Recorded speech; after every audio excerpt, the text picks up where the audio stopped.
اللہ اللہ اللہ اللہ. اعوذ باللہ من الشیطان الرجیم. بسم اللہ الرحمن الرحیم. السلام علیکم ورحمۃ اللہ وبرکاتہ. میں ہوں آپ کا دوست اماد علی اور آپ دیکھ رہے ہیں ہماری دنیا ولاگس. میں اللہ تعالیٰ سے امید کرتا ہوں کہ آپ سب دوست ٹھیک ٹھاک ہوں گے، خیر خیریت سے ہوں گے. دوستو، آج میں آپ کو زیارت کروانے جا رہا ہوں حضرت فاطمہ الزہرا کے گھر مبارک کی. تو میرے ساتھ رہیے گا اور میری اس ویڈیو کو لائک شیئر کمنٹ ضرور کیجیے گا. آپ کے لائک کمنٹ شیئر کی وجہ سے میری حوصلہ افزائی ہی ہوتی ہے اور مجھے آپ کی محبتوں کی ضرورت ہے. سیدہ فاطمہ الزہرا رضی اللہ عنہا رسول اکرم صلی اللہ علیہ وسلم کی ایک پیاری بیٹی ہونے کے علاوہ ایک بیوی اور ایک ماں تھی، جس کی گود مبارک میں حضرت حسن اور حضرت حسین جیسی عظیم ہستیوں نے پرورش پائی. اللہ تعالیٰ کی عبادت اور شوہر کی اطاعت اور شکر و صبر اخلاق کے اعتبار سے آپ کا مرتبہ بہت اونچا اور عظمت والا ہے. آپ کا شمار کائنات کی افضل ترین عورتوں میں سے ہوتا ہے. نبی اکرم صلی اللہ علیہ وسلم کو سیدہ فاطمہ الزہرا سے بے حد محبت تھی. جب آپ تشریف لاتی تو نبی اکرم صلی اللہ علیہ وسلم کھڑے ہو جاتے اور پیشانی پر بوسہ دیتے اور ہاتھ تھام لیتے اور اپنی چادر مبارک ان کے لیے بچھا دیتے. اور جب نبی اکرم صلی اللہ علیہ وسلم سفر کے لیے رخصت ہوتے تو سب سے آخر میں حضرت فاطمہ الزہرا رضی اللہ عنہا سے اجازت مانگتے اور جب سفر سے واپس آتے تو سب سے پہلے حضرت فاطمہ الزہرا رضی اللہ عنہا سے ملتے. میرے پیارے پیارے دوستو، میں نے آپ کو یہ سب باتیں اسی لیے بتائی ہیں کہ آپ کو پتہ ہونا چاہیے کہ آج میں آپ کو ایک عظیم اور مقدس ہستی کے گھر مبارک کی زیارت کروانے والا ہوں.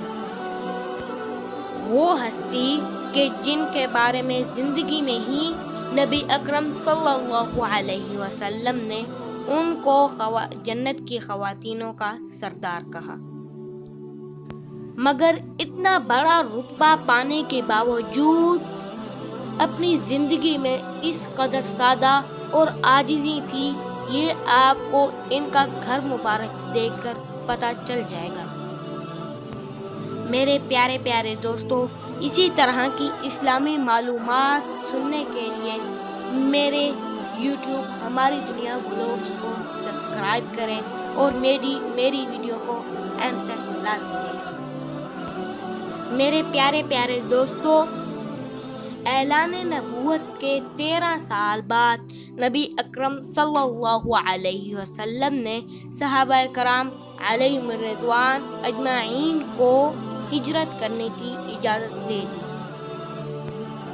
کچھ عرصے کے بعد ہمارے پیارے آقا صلی اللہ علیہ وسلم بھی حضرت ابو بکر صدیق رضی اللہ عنہ کے ساتھ مدینہ تشریف لے آئے. مدینہ منورہ میں آ کر جب نبی اکرم صلی اللہ علیہ وسلم نے مسجد نبوی کی تعمیر شروع کروائی تو آپ صلی اللہ علیہ وسلم نے حضرت زید بن حارثہ کو حکم دیا کہ وہ مکہ مکرمہ جا کر نبی کریم صلی اللہ علیہ وسلم کے اہل و عیال کو لے آئیں. جب حضرت زید بن حارثہ مکہ مکرمہ پہنچے تو ام المؤمنین حضرت سعدہ رضی اللہ عنہا کو اور رسول اللہ صلی اللہ علیہ وسلم کی 2 صاحبزادیوں حضرت ام کلثوم اور حضرت فاطمہ الزہرا رضی اللہ عنہا کو اور اپنے اہل و عیال کو لے کر مدینہ منورہ آ گئے۔ انہی دنوں میں نبی اکرم صلی اللہ علیہ وسلم کو ان کی چہیتی بیٹی حضرت فاطمہ الزہرا رضی اللہ عنہا کے نکاح کے کئی پیغامات آئے، لیکن آپ نے سکوت فرمایا۔ بعض روایات کے مطابق نبی اکرم صلی اللہ علیہ وسلم کو حکم الہی کا انتظار تھا۔ پھر صحابہ کرام علیہم الرضوان اجمعین نے حضرت علی رضی اللہ عنہ کو مشورہ دیا کہ آپ سیدہ فاطمہ الزہرا کے لیے پیام بھیجیں۔ پھر کچھ تأمل کے بعد حضرت علی رضی اللہ عنہ نے نبی اکرم صلی اللہ علیہ وسلم کو اپنی خواہش کا اظہار کر دیا۔ ایک روایت میں آتا ہے کہ رسول اکرم صلی اللہ علیہ وسلم نے حضرت علی سے پوچھا کہ آپ کے پاس مہر ادا کرنے کے لیے کچھ ہے؟ تو حضرت علی رضی اللہ عنہ نے نفی میں جواب دیا۔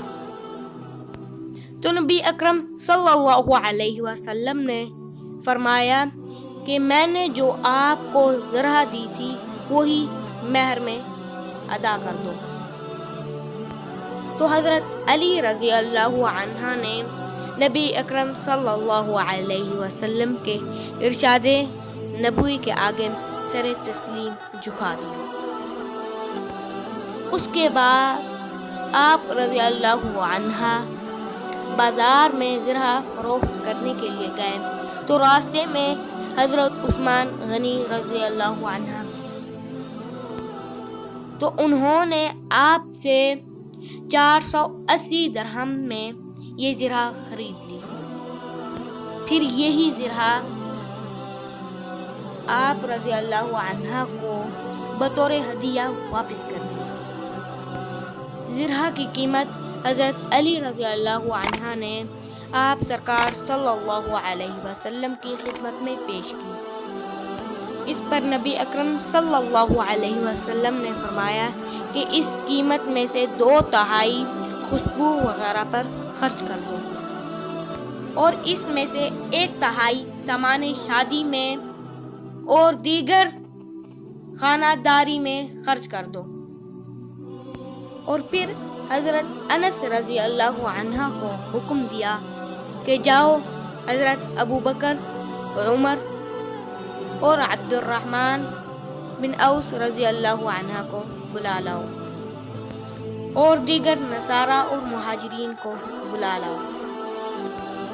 اور جب سب رسالت مآب صلی اللہ علیہ وسلم کی خدمت میں تشریف لے گئے تو آپ صلی اللہ علیہ وسلم منبر پر تشریف لے گئے اور فرمایا، اے گروہ مہاجرین و نصار، ابھی حضرت جبرائیل علیہ السلام میرے پاس تشریف لائے اور حکم الہی پیش کیا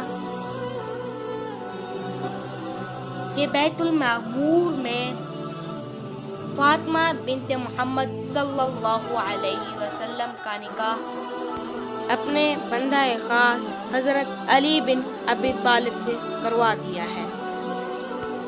پھر رسول اللہ صلی اللہ علیہ وسلم نے خطبہ نکاح پڑھا اور پھر رسول اللہ صلی اللہ علیہ وسلم نے ان کے لیے دعا مانگی کہ اللہ تم دونوں کو جمع کرے اور تمہاری کوششوں کو سعید بنائے، تم پر برکت نازل کرے اور تمہیں پاک اولاد دے۔ اور پھر سب نے دعائے خیر مانگی۔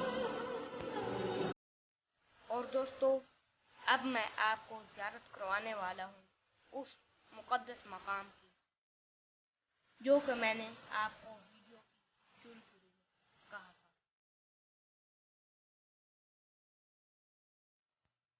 2 منٹ میں آگے چلا گیا تھا اور اب یہ زیارت کریں۔ یہ وہی اوریجنل حالت میں اس ٹائم کھڑا ہے 1400 سال ہو گئے ہیں تقریباً. ماشاء اللہ. زیارت کریں اور اماد علی کو اجازت دیں.